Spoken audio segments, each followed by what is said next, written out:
Walfadjri.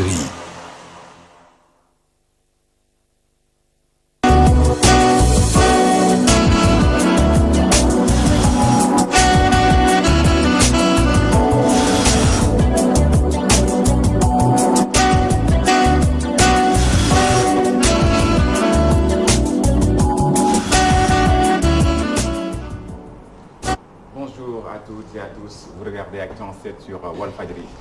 Ce qui était censé nous réconcilier avec notre histoire est en train de nous diviser davantage. Je vais parler de l'histoire générale du Sénégal, la réécriture qui a créé une polémique au Sénégal avec le comité dirigé par le professeur Iba Der Thiam. Dans ce numéro, nous allons en parler avec nos invités. Nous allons aussi évoquer la question du statut du chef de l'opposition qui crée un débat dans la classe politique, mais aussi nous parlerons de la crise au Parti démocratique sénégalais. Est-ce que le point de non-retour a été atteint en ce moment-ci?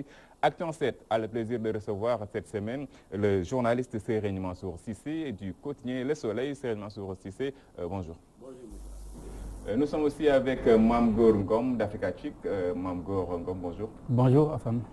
Alors, l'histoire générale du Sénégal, nous allons commencer avec cette polémique qui est née depuis quelques jours et on avait comme objectif de réécrire l'histoire du Sénégal, corriger les imperfections qui viennent de l'Occident. Aujourd'hui, ce qui était censé nous réconcilier, je disais à l'entame de cette émission, est en train de nous diviser. Est-ce compréhensible?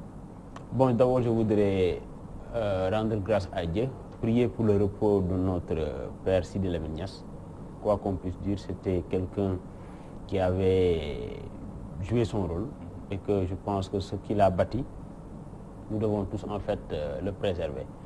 Bon, vous savez, moi, dès qu'on avait émis l'idée, moi j'avais commencé à applaudir en fait des deux mains. Pourquoi? Parce qu'un peuple qui méconnaît son histoire ne peut pas prétendre bâtir en fait son avenir. Mais je pense que dans la démarche, il y a eu un manque de rigueur, il y a eu un manque d'objectivité. Ça, il faut avoir le courage de le dire, parce qu'en venant aujourd'hui, j'ai lu un journal, je peux le citer, c'est l'Observateur. Notre confrère Makhali Diack Ndoye s'est retrouvé dans le comité de, je sais pas, de chercheurs ou bien de rédacteurs. C'est-à-dire, on lui a piqué un article sans qu'il ne soit informé. Il y a ce qu'on appelle le manque d'honnêteté en fait intellectuelle. Mais lorsque l'idée a été brandie, moi je pensais que par exemple le comité de rédaction allait faire par exemple le tour du Sénégal et même au-delà, la diaspora. Parce que quand même, nous, je pense que toutes les sources ne sont pas closes. Aujourd'hui, il y a des gens qui sont là, qu'on peut interroger.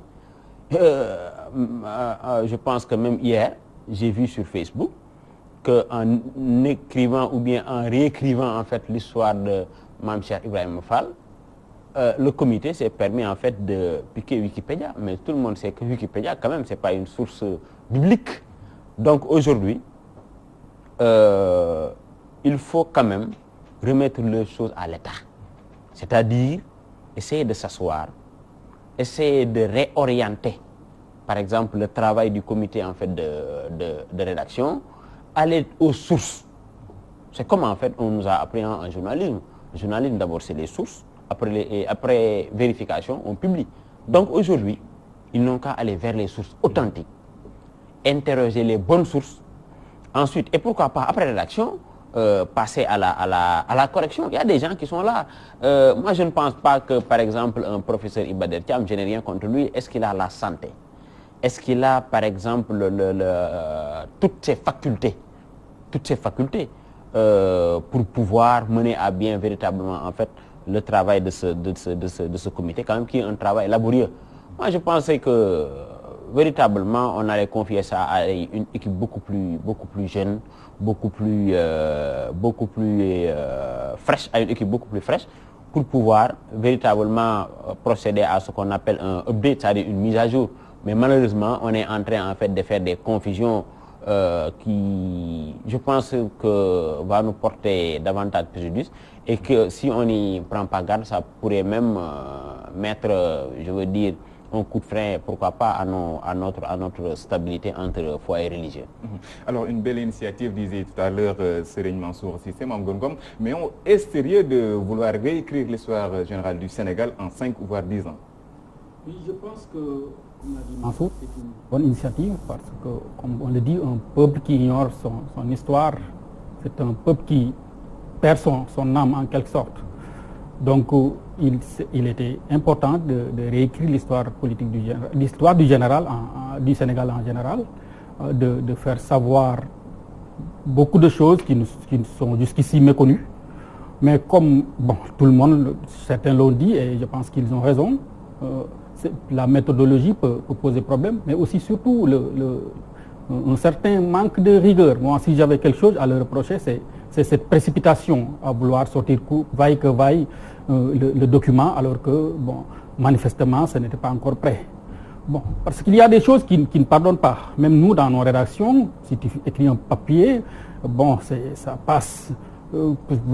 Tu te fais relire, il y a le correcteur qui intervient. Il y a une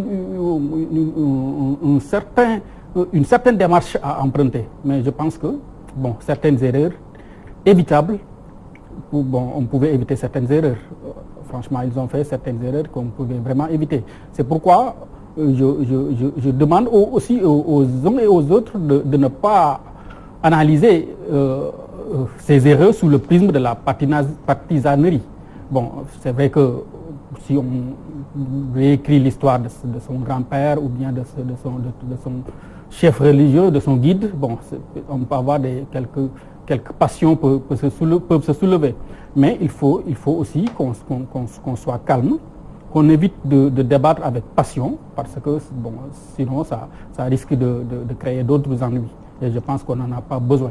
L'histoire du Sénégal, on voulait la réécrire pour que ça profite aux Sénégalais. Donc on ne doit pas en faire quelque chose qui peut déclencher des inimitiés par-ci par-là, comme ça semble être le cas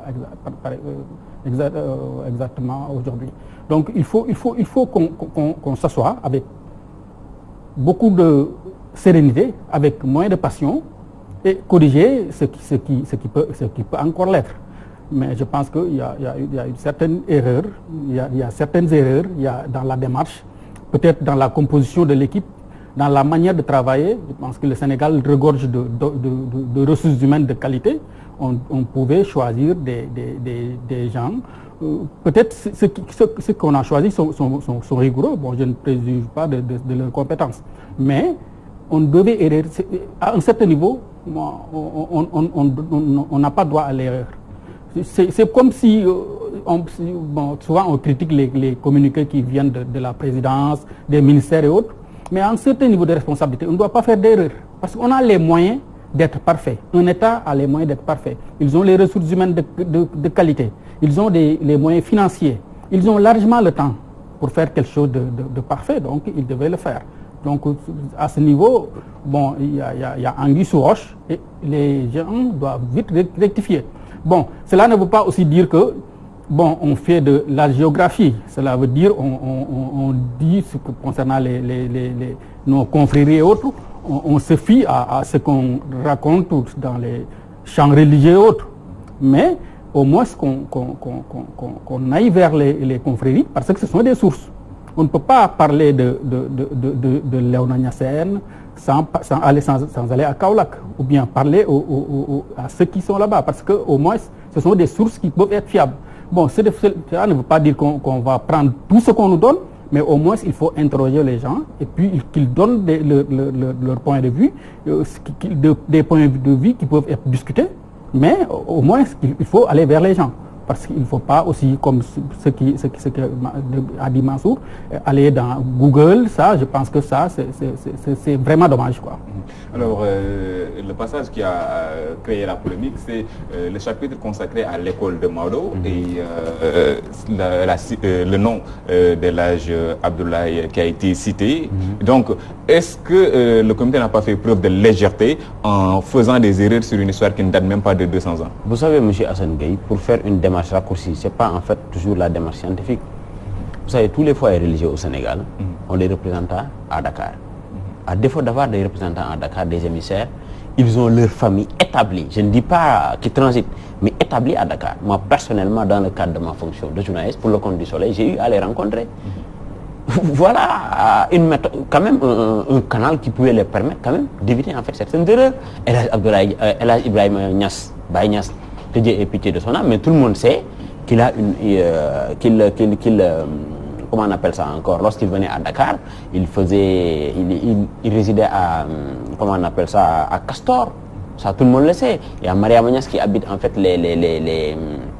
c'est la Mariama Niass qui habite Mermoz Pyrotechnique. Juste pour vous dire, pour vous rejoindre, hein, il y a une légèreté qui ne dit pas son nom.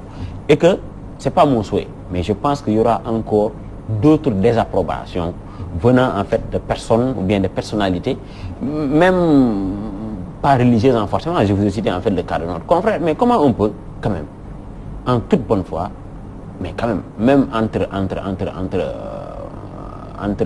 comment on appelle ça encore, même si c'est pas une rédaction qui était destinée par exemple pour tout un peuple, mais quand même l'honnêteté intellectuelle voudrait que vous dites à Serigne Mansour, à Makhali, à Hassan ou bien à Mamgo, mais quand même j'ai vu un article qui m'intéresse et que voilà, nous voudrions véritablement en fait le joindre dans notre dans nos travaux. Et pourquoi pas, si vous êtes disponible, voilà, nos portes vous êtes ouvertes pour que vous puissiez apporter votre collaboration. Aujourd'hui, je connais des gens qui ont une connaissance empirique du Sénégal.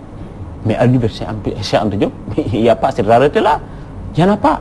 Donc aujourd'hui, nous appelons véritablement, même si on n'est pas une voix autorisée, à ce que le comité de rédaction de notre histoire générale du Sénégal apporte des rectificatifs.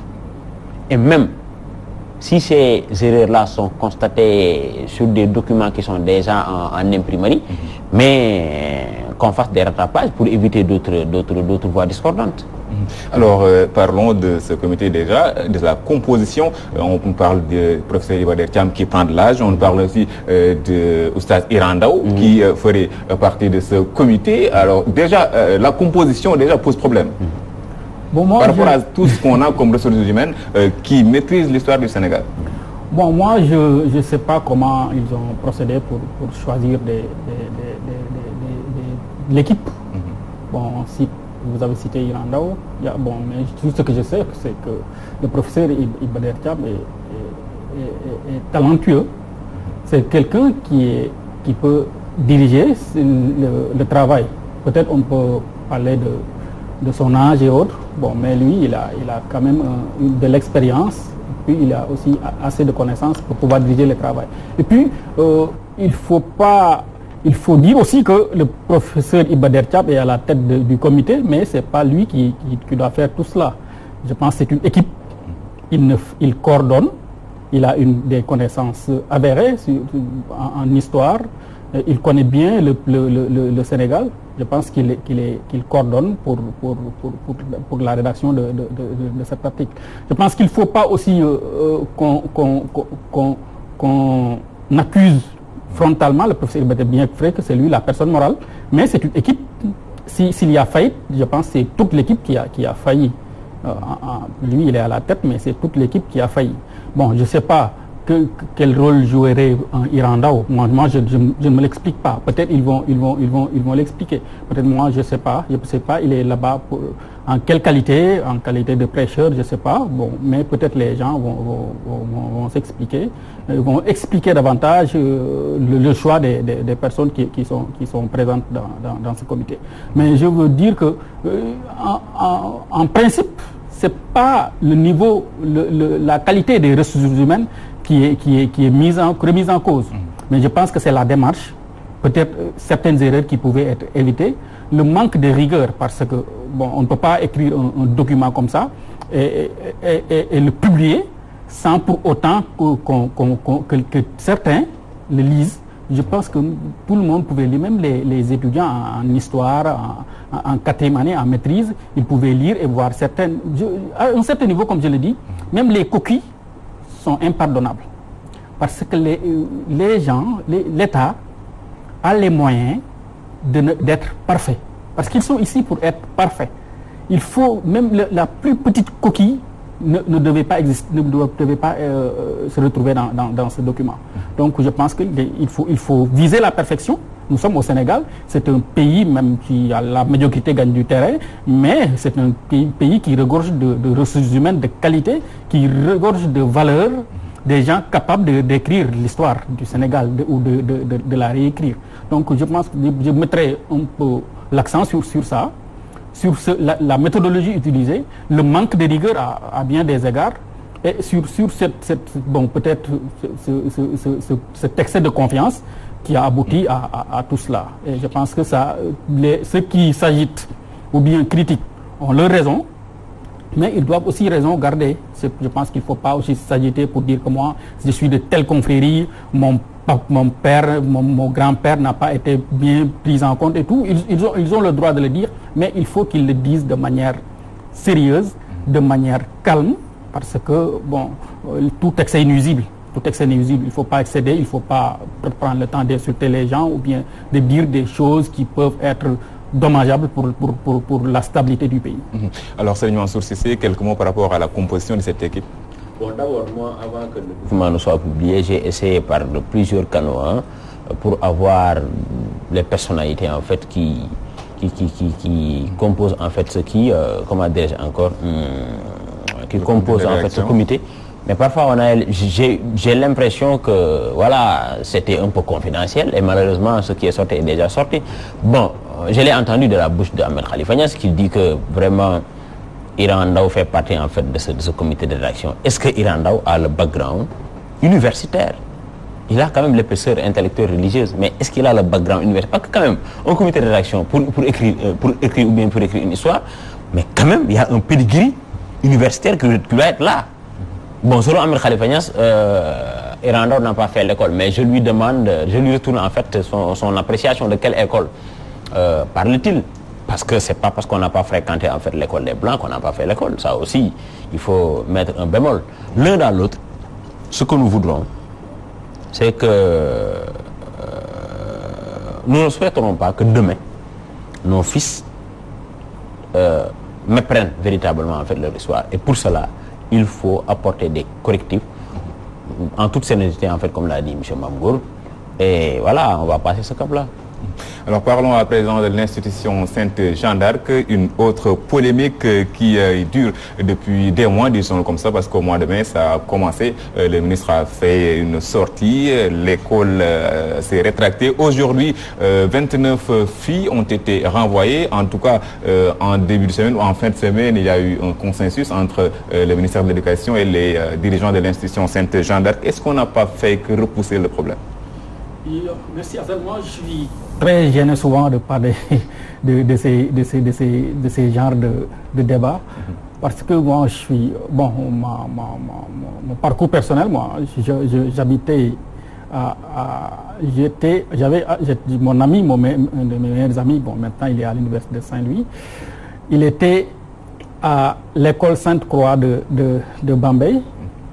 L'école Sainte-Croix est la maison de Serigne Touba qui est là-bas, c'est Moutada, le fils cadet de Cheikh Ahmed Bamba, il était souvent là-bas.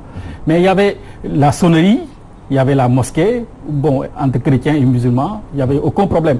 Et jusqu'ici, il n'y a pas de problème. Mais aujourd'hui, j'ai l'impression que les gens cherchent des problèmes là où ça n'existe pas.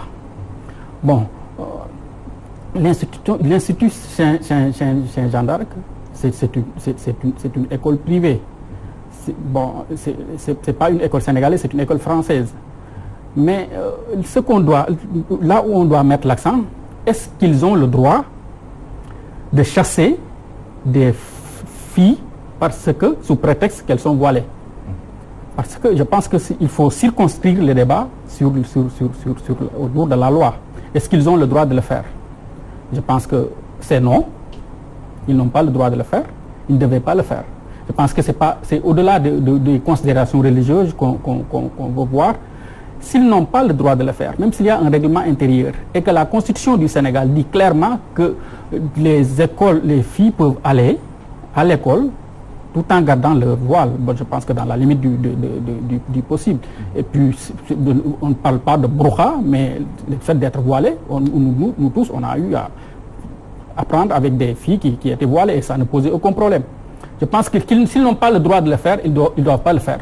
Je pense que c'est justement cela. Parce que je ne pense pas que la décision des autorités de cette école est conforme à la décision de l'autre partie de l'Église sénégalaise. Ce n'est pas conforme. C'est des personnes qui gèrent une entreprise, qui ont décidé de faire telle ou telle chose. Je pense qu'ils le font, on est en République, il faut que la loi s'applique. Bon, heureusement, la loi s'est appliquée. Les filles peuvent aller, peuvent porter leur voile et aller à l'école. Ça ne pose pas de problème. Bon, mais s'il y a des comportements à déplorer, bon, l'école a son règlement intérieur. Je pense qu'un élève qui refuse de faire l'éducation sportive, on doit le sanctionner. Ça ne pose pas de problème. Mais on ne le sanctionne pas parce qu'il est voilé, mais on le sanctionne parce qu'il a été indiscipliné. Je pense que si on circonscrit le débat autour de ça, ça ne pose pas de problème. Moi, je n'y vois pas une question religieuse. Je ne veux pas y voir une question religieuse. Ceux qui veulent en faire une question religieuse, c'est leur problème. Moi, je n'y vois pas une question religieuse. Si l'école n'a pas le droit de le faire, bon, l'État doit prendre ses responsabilités et que la paix continue. Chacun va garder ses vaches. Alors, Mansour Cissé, comme dit Mame Gor Ngom, il ne faut pas en faire un débat de religion, mais parler au nom de la loi. Mais quand même, on peut en faire une interprétation religieuse, parce que quand on est au Sénégal, même si ceux qui s'agitent généralement pour faire de l'éducation artificielle, généralement, ils ne prient même pas. Ou bien, ils ont leurs filles qui sont là et qui ne s'habillent pas correctement. Ça aussi, il faut avoir le courage de le dire. Mais aussi, l'institution Sainte Jeanne d'Arc doit nous dire quel est son agenda, quel est son cahier de charge, quel est son cahier de liaison. Ça, il faut que ça soit très clair. Mais, septembre, mais il y a un jet de crachat. Qu'est-ce que l'institution Sainte Jeanne d'Arc veut jusqu'à s'arc-bouter sur la question en fait du voile? Il faut aussi que l'institution sache qu'il y a une différence, selon le Coran, entre un foulard et un voile. Ça aussi, il faut que ça soit très clair. Dans la sourate Les Coalisés, je pense verset 33, n'est-ce pas? Pour une fille musulmane, pratiquante, le voile a tout son sens. Il y a une nette différence, un fossé qui est réel entre celui-ci et en fait le comment dirais-je encore, et le foulard. Aujourd'hui, moi je pense que le traumatisme est déjà fait, parce qu'il y a quand même des filles qui ont été traumatisées. On les a paquées dans une salle, voilà, en attendant leurs parents, on leur a rien dit. Lorsqu'ils allaient dans les toilettes, les gens on les poursuivait. Pour quelle raison? Mais un règlement intérieur, tu peux l'écrire, moi je peux l'écrire, quelqu'un d'autre en fait peut l'écrire. C'est juste une charte ou bien comment dirais-je encore, une réglementation qui est là et qui nous permet en fait de faire marcher un cadre. C'est aussi simple que ça. Mais un règlement intérieur n'est pas plus valeureux, n'est pas plus important qu'une charte fondamentale qui est la Constitution. Mais bon. D'ailleurs, le syndicaliste Dambo nous dit que le règlement intérieur a été changé entre mercredi et jeudi. Mais effectivement, je pense que je l'ai suivi. Mais l'un dans l'autre, ce qu'il faut retenir, c'est que l'institution Sainte Jeanne d'Arc de Dakar ne peut pas venir au Sénégal nous imposer ses lois sans attendre à des représailles.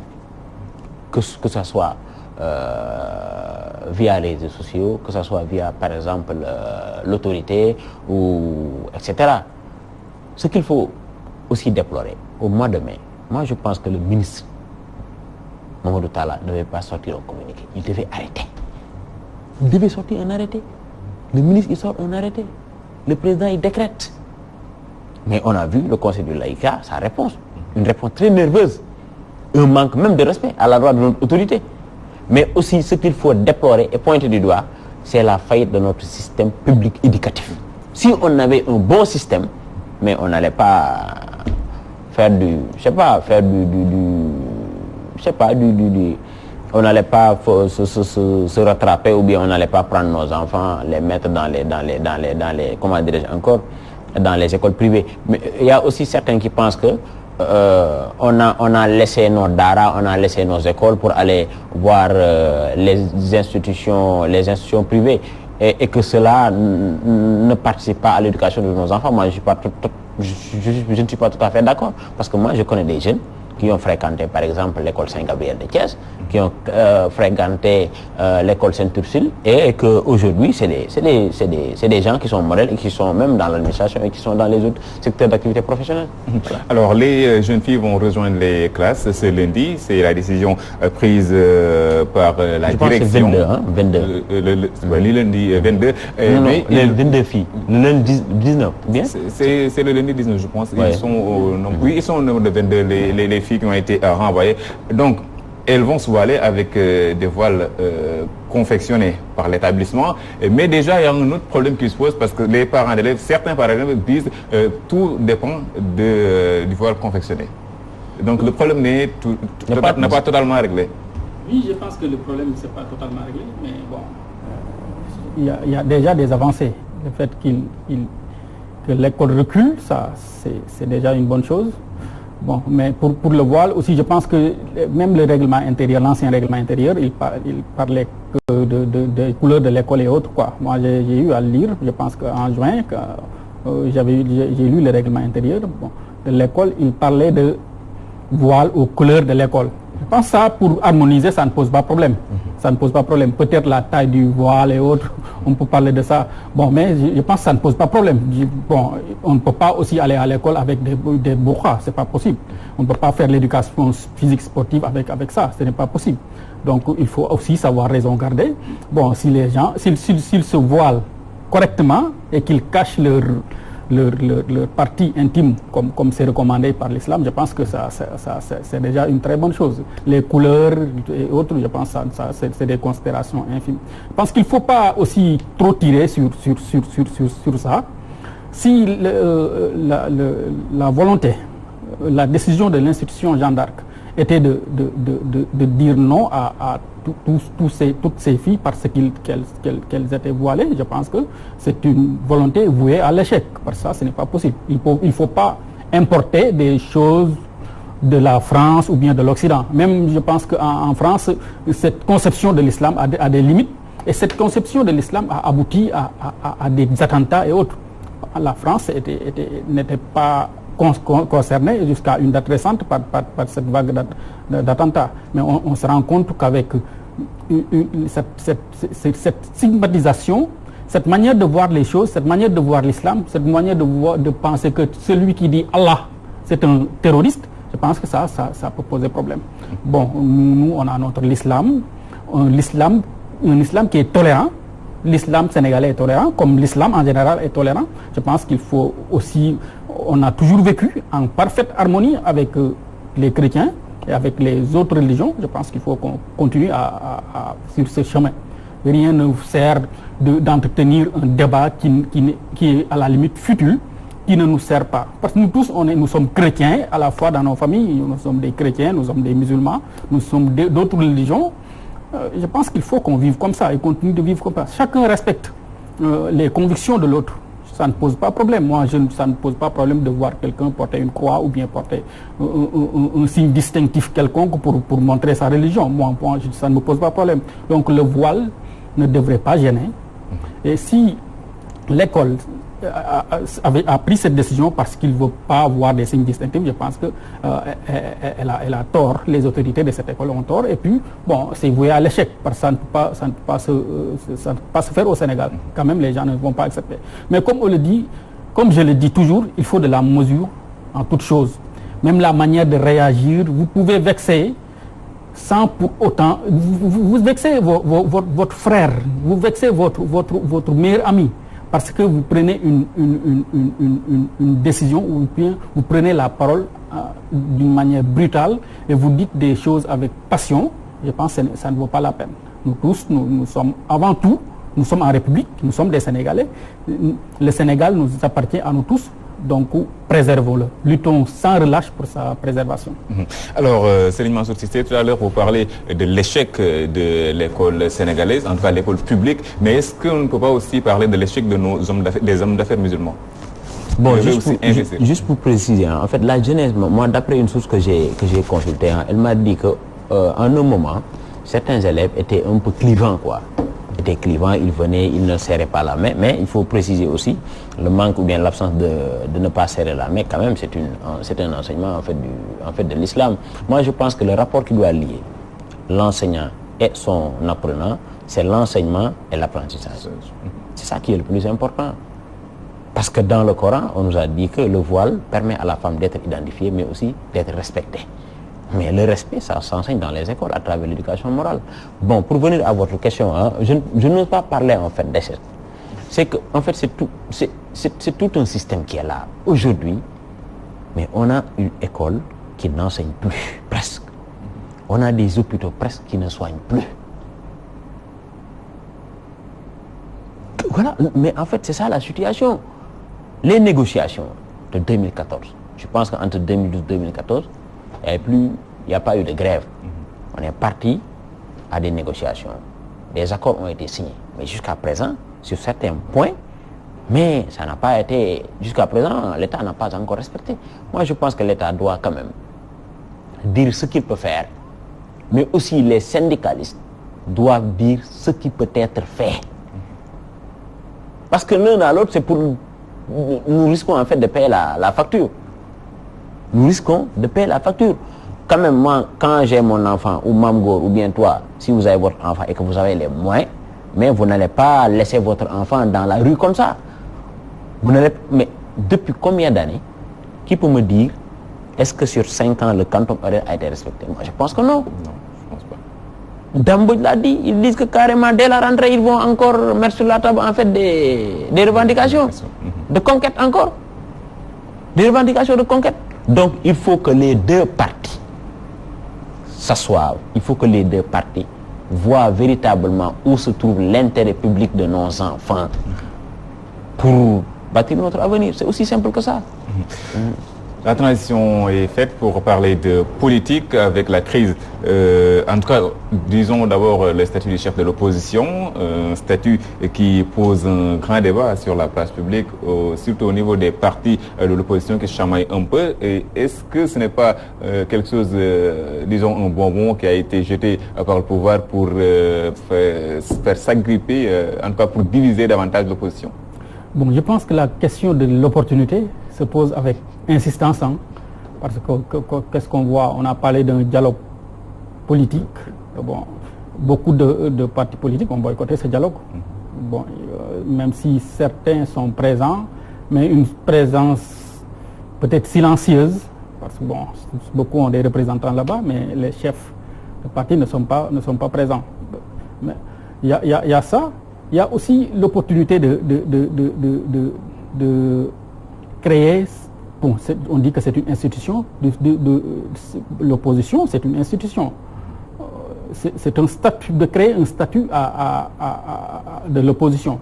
Je pense qu'il s'agit d'un statut de l'opposition, mais pas d'un statut du chef de l'opposition. Avant de parler de chef de l'opposition, il faut parler du statut de l'opposition en tant que tel. Voir qu'est-ce que l'opposition, c'est quoi, expliquer quel est son rôle. Bon, ils sont en train de jouer leur rôle, mais faire sur le plan légal, institutionnel, et écrire un texte pour montrer que ça c'est un statut de l'opposition, c'est le statut de l'opposition, comme le pouvoir, comme certaines institutions, parce que dans toute démocratie il y a une opposition. Donc ça devait être impersonnel. Le statut de l'opposition, c'est impersonnel. Donc après, à partir de ce statut de l'opposition, on choisit un chef de l'opposition.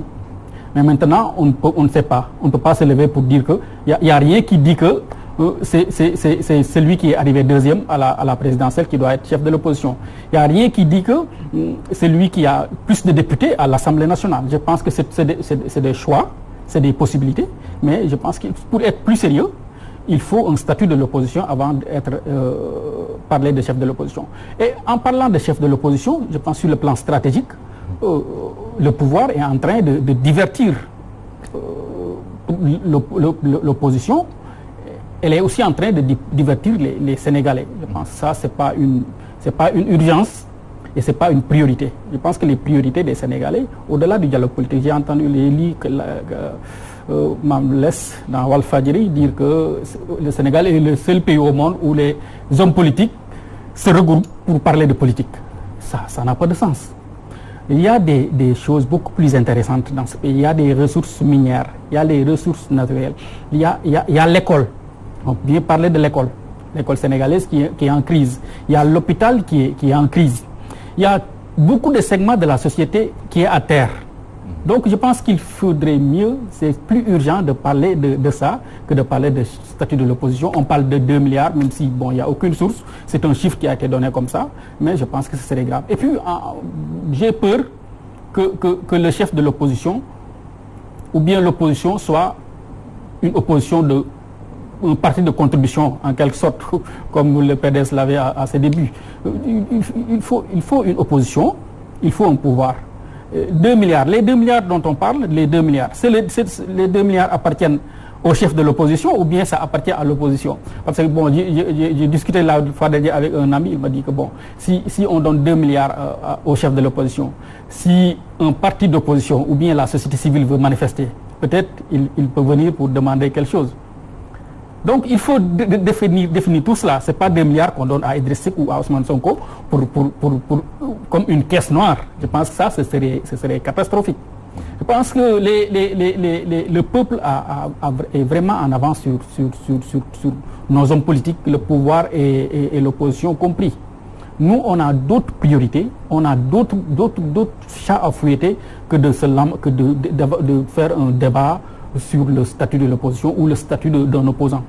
Je pense que ça, ce n'est pas sain, ce n'est pas un débat sain. D'ailleurs, c'est mal posé, parce qu'on ne sait pas. On parle de 2 milliards, on ne sait pas qui a donné l'information. On ne sait pas d'où vient ce chiffre. On ne sait pas. Il y a un contexte.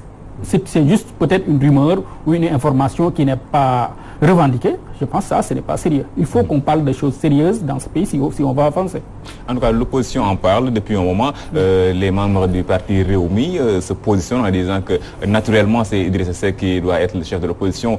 PASTEF se positionne, le PDS se positionne en parlant des législatives. Mais n'est-ce pas contradictoire du côté de l'opposition qui a toujours récusé la victoire de Macky Sall?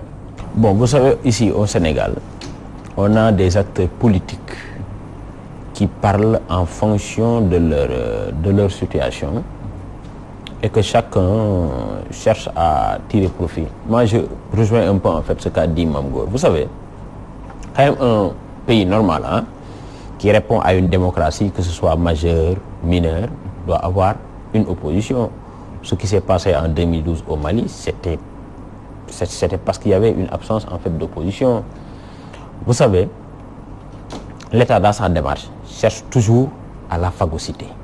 Mais avant de penser à une consécration d'un chef d'une entité, il faut que cette entité-là soit bien établie. On ne peut pas parler par exemple du chef de l'opposition alors qu'on ne sait pas qui est opposant. On ne le sait pas. Est-ce qu'actuellement le PDS, de la manière dont le parti fonctionne, et que vu ce qui s'est passé, est-ce que réellement le PDS est un parti d'opposition, un parti qui s'oppose au chef de l'État? Parce qu'on a vu Abdoulaye Wade depuis son voyage de Guinée-Conakry, mais il n'a plus rien dit presque. Moi je pense que il est dans son mutisme. Personne ne sait, c'est un jeu de yo, c'est des calculs, mais sur le dos en fait du peuple sénégalais, ce qui est inacceptable. Moi, je pense qu'avant de parler du statut, d'argent, d'un cabinet du chef, il faut que, par exemple, l'opposition, quand même, qu'on sache d'abord, en fait, d'abord le statut de l'opposition, avant de parler, le statut, en fait, du chef. Où est-ce qu'on va le chercher? Moi, de par ma compréhension, l'essence, ou bien l'expression par essence de la démocratie, c'est dans le Parlement.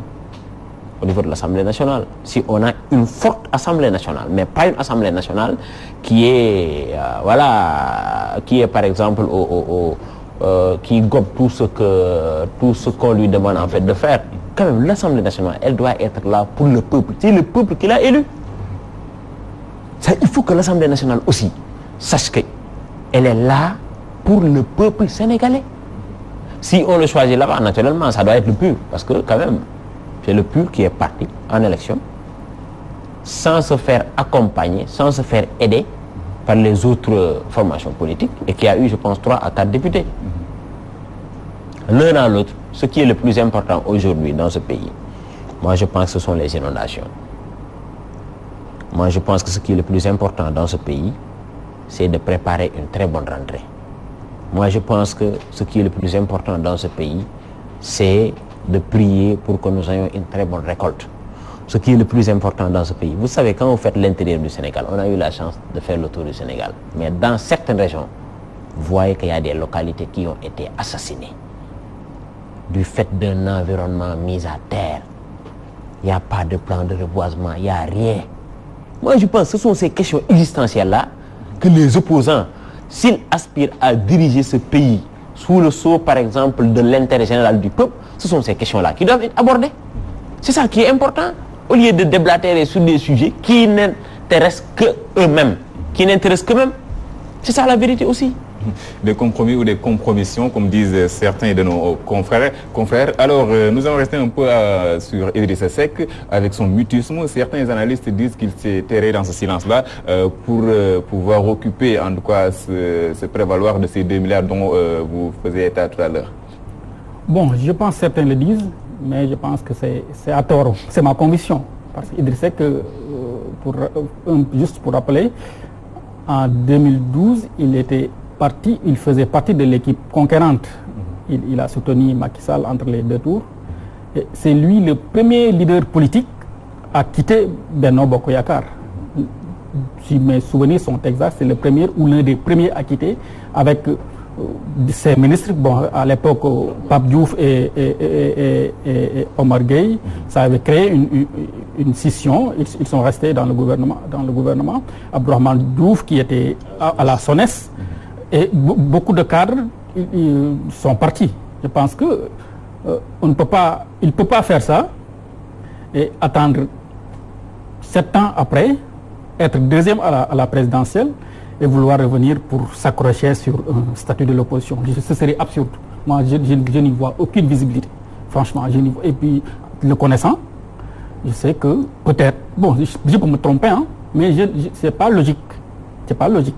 Parce qu'il pouvait bien rester avec Macky Sall, hein, peut-être gagner du temps jusqu'à 2018 ou bien 2017 pour partir. Mais il avait préféré partir parce que lui, selon ses analyses, il pouvait être président de la République en 2019. En 2019, il a été candidat. Bon, il a fait un sport honorable. Il est deuxième derrière Macky Sall. Je ne pense pas, à moins qu'il veuille se suicider, qu'il s'accroche à des strompantins de 2 milliards. Ça n'a pas de sens. Ça n'a pas de sens, c'est ma conviction.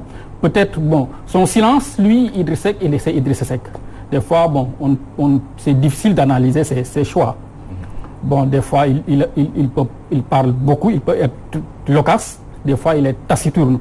Bon, ça, peut-être c'est une stratégie. Moi, je trouve que c'est une stratégie la stratégie du silence, moi, personnellement, je pense que c'est pas une très bonne stratégie. Bon, peut-être un silence mesuré, mais ce long silence au moment où les Sénégalais souffrent, au moment où il y a des élections, au moment où il y a un débat sur les ressources naturelles, même si lui, il en a parlé, hein, il a parlé du pétrole, il a parlé de Timis depuis très longtemps, mais je pense qu'un opposant, c'est sur le terrain. Et tant que en politique, le silence endort. Le silence, ce n'est pas d'or, hein, en politique, le silence endort. Donc, il ne doit pas continuer à rester silencieux face aux difficultés des Sénégalais. Mais franchement, mon analyse et la logique voudrait que je ne crois pas à certaines choses, à certaines interprétations de son silence. Je n'y crois pas. Je pense que c'est un homme qui est assez réfléchi, s'il n'a pas changé ou bien s'il ne veut pas se suicider, je pense qu'il ne va pas s'accrocher à 2 milliards ou bien, et même les 2 milliards, Ce n'est pas, bon, moi je fais du fact-checking, hein. Les 2 milliards, bon, j'ai pas vu j'ai pas vu de source. Effectivement. On a juste parlé d'un chiffre de 2 milliards, il n'y a pas de source, il n'y a pas un communiqué du Conseil des ministres, il n'y a rien, on parle de 2 milliards comme ça dans le vent, donc moi je ne veux pas, ça ne peut pas attirer mon attention pour débattre autour de ça. Alors 2 milliards, c'est le chiffre donné par Mamadou Lamine Diallo Teki, et donner 2 milliards à son plus grand opposant, n'est-ce pas préparer une défaite pour son prochain candidat? Non, mais 2 milliards, ce n'est rien. Moi, j'ai lu en fait un entretien dans le magazine panafricain Jeune Afrique, alors que Adama Bictogo, qui était le trésorier de Laurent Gbagbo en 2010, ils ont dépassé par moins de 10 milliards. 4 milliards au premier tour, 6 milliards au premier tour, 4 milliards au second tour. Mais 2 milliards, ce n'est rien. 2 milliards, ce n'est absolument rien du tout. Ça, ce n'est même pas du carburant. Demandez à Ousmane Sonko combien il a dépensé durant cette campagne. Des chiffres ont été avancés. Mais quand même, une opposition, ça fait partie quand même de la démocratie. Ça fait partie de la démocratie. C'est-à-dire, le Lamine Diallo, il est coutumier de faire des déclarations, c'est un homme politique. Moi, je ne le suis pas. Je ne suis pas dans le suivisme de Lamine Diallo là. Ce qui est le plus important aujourd'hui, on ne devait pas s'arrêter. On ne devait pas en être là. C'est-à-dire, parler de 2 milliards. On peut parler par exemple du statut de l'opposition. Que vaut l'opposition au Sénégal qui s'oppose au chef de l'État? Il faut qu'il y ait des opposants. Il faut qu'il y ait une opposition. Il le faut donner, même si c'est 10 milliards, même si c'est 5 milliards, et que si cette opposition-là mérite ce statut-là, mais il faut la lui conférer. Et voilà, on avance, on passe à autre chose. Deux partis qui connaissent des dissensions en ce moment, le Parti démocratique sénégalais et le PUR de Issa Sall, qui est en tout cas pour le moment, disons, le PUR de Serigne Moustapha Sy, parce que Issa Sall a été défenestré, il faut le dire comme ça. Mais parlons d'abord du Parti démocratique sénégalais. Aujourd'hui, on se rend compte qu'il y a des déballages, des frères qui sentent blessures, qui se poignardent dans le dos. Est-ce que le point de non-retour a été atteint?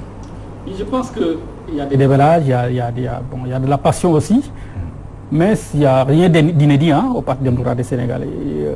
Abdoulaye Wade a l'habitude d'être confronté à ce genre d'histoire.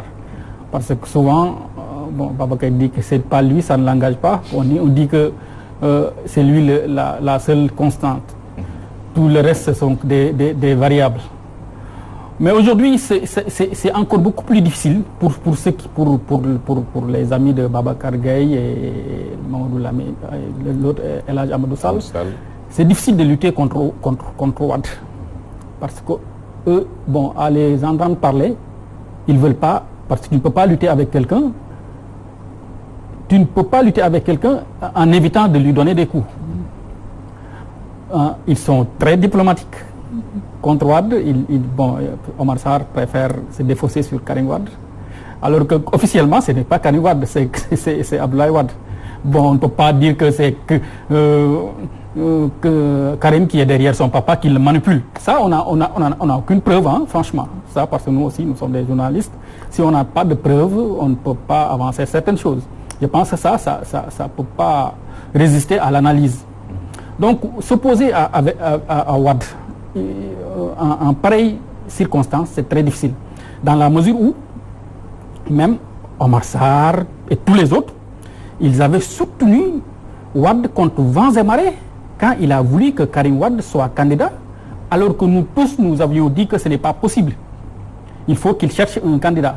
Mais eux, ils avaient fermé les yeux, ils ont soutenu Abdoulaye Wade jusqu'à ce qu'il boycotte la présidentielle et que Karim Wade n'est pas venu. En dépit de des déclarations par-ci, par-là, disant que Karim va venir. Chacun d'entre eux a donné une date. Karim Wade va venir en décembre, il va venir à la veille de la présidentielle. Ils ont donné toutes sortes de dates alors qu'ils ne contrôlaient rien, qu'ils ne maîtrisaient rien de ce qu'ils disaient. Tous ceux qui disaient que Karim ne va pas être là, il faut chercher un autre candidat, on les insultait.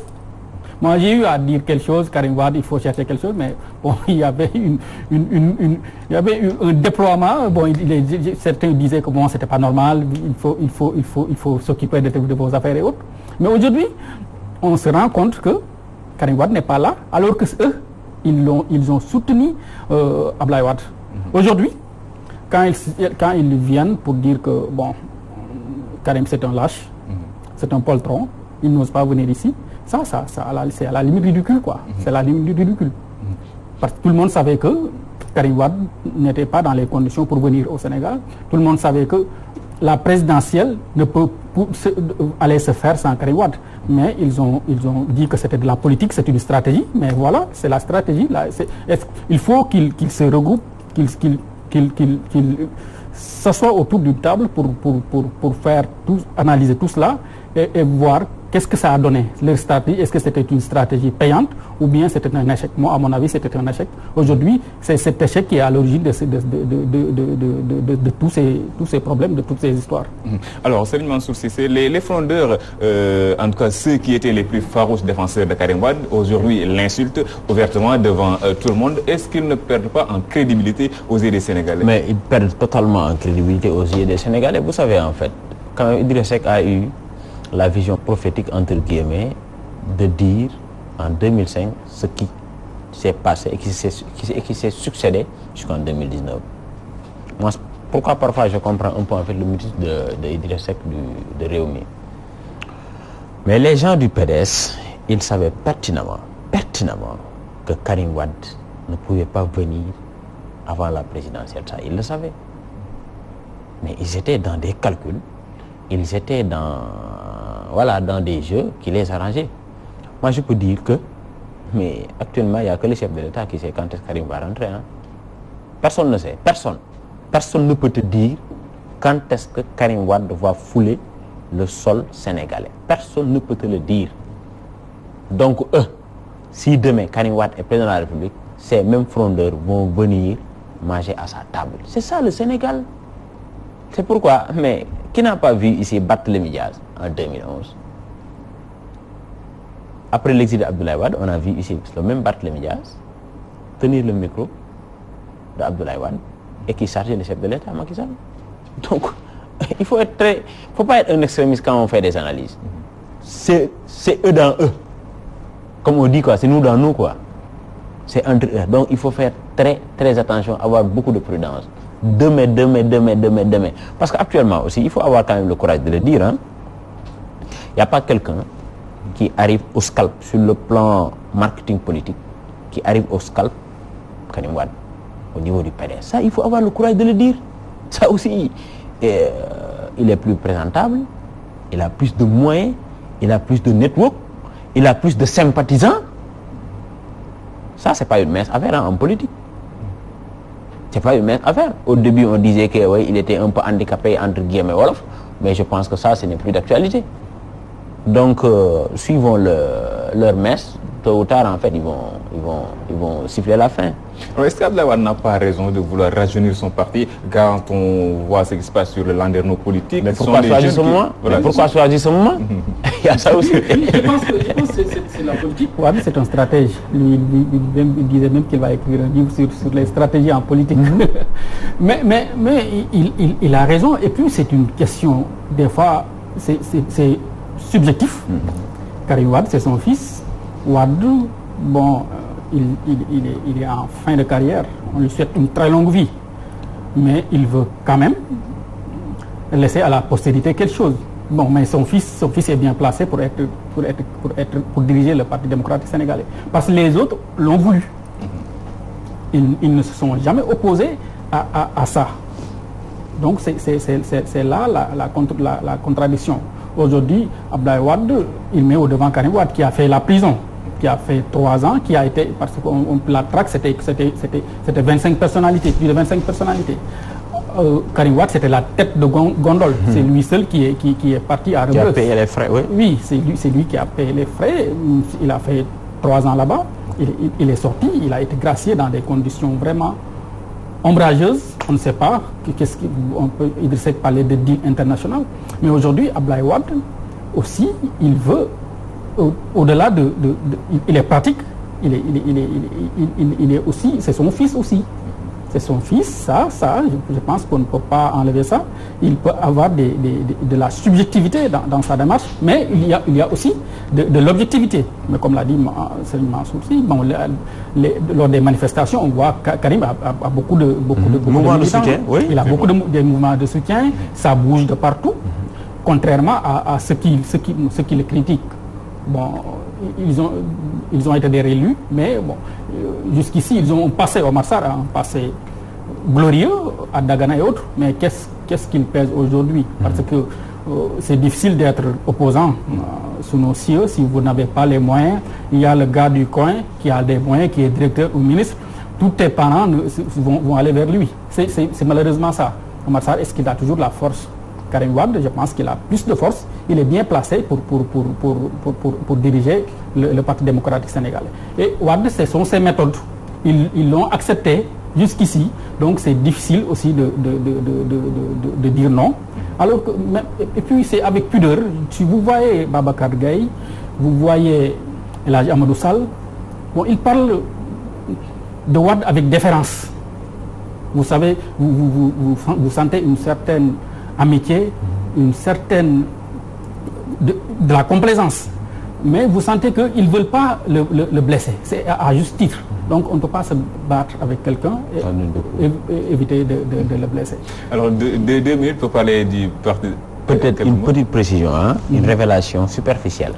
Abdoulaye Wade a une dette envers Karim Wade. Je ne rentrerai pas dans les détails. La dette, c'était que Karim Wade ne devait pas aller en prison. Il avait même rassuré en fait sa mère dans ce sens-là, et ce fut le contraire. Pour moi, la meilleure manière. Oui, ok, à une dette, mais pour moi, la meilleure manière aujourd'hui, la meilleure manière de rembourser cette dette-là, c'est de prendre le parti, clic, bagage, et donner ça. C'est aussi simple que ça. Je ne rentre pas dans les détails. Nous allons terminer avec le parti de l'unité et du rassemblement. Juste 2 minutes pour en parler. Un parti qui était censé organiser, qui n'entrait pas souvent dans les débats d'attaque personnelle. Aujourd'hui, le PUR se disloque et on entend Cheikh Ouyoum qui attaque frontalement El Hadji Issa Sall. Comment comprendre aujourd'hui ce qui se passe exactement? Non, ça, j'ai fait un post là-dessus. Vous savez, PUR, c'est pas tellement un parti qui existe 20 ans et qui vaut absolument rien sur l'échiquier politique, presque. Le PUR existe depuis 20 ans. Beaucoup de Sénégalais pensaient que le PUR a été créé en janvier 2019 ou bien peu de temps avant, autant pour moi, lors des législatives. Vous savez, un parti, c'est la démocratie à l'interne. Mais un parti qui répond aux humeurs d'une seule personnalité, c'est pas un parti. Ça, tout le monde sait que le PUR, mais il repose sur la main d'un seul guide qui fait et qui défait. C'est pas un parti. C'est pas un parti. Un parti, c'est la démocratie à l'interne, c'est les débats, c'est les contradictions, c'est des idées qui jaillissent, ainsi de suite. Maintenant, comment ça s'appelle encore, Issa Sall? Moi, je pense qu'il n'y a rien de nouveau sous le soleil d'Issa Sall. Il sait pertinemment que le parti a toujours marché comme ça, parce que quand même, Issa Sall n'est pas né avant-hier. Donc aujourd'hui, qu'ils se mettent en désaccord avec eux, moi, je pense que c'est de bonne guerre, mais aussi l'autre parti ne va pas lui laisser en fait le chemin, voilà quoi. Alors, Serigne Moustapha Sy a la caution morale, pour ne pas dire religieuse, mais si on se débrache de la caution politique, est-ce que le PUR peut avancer? Je pense que ce qui se passe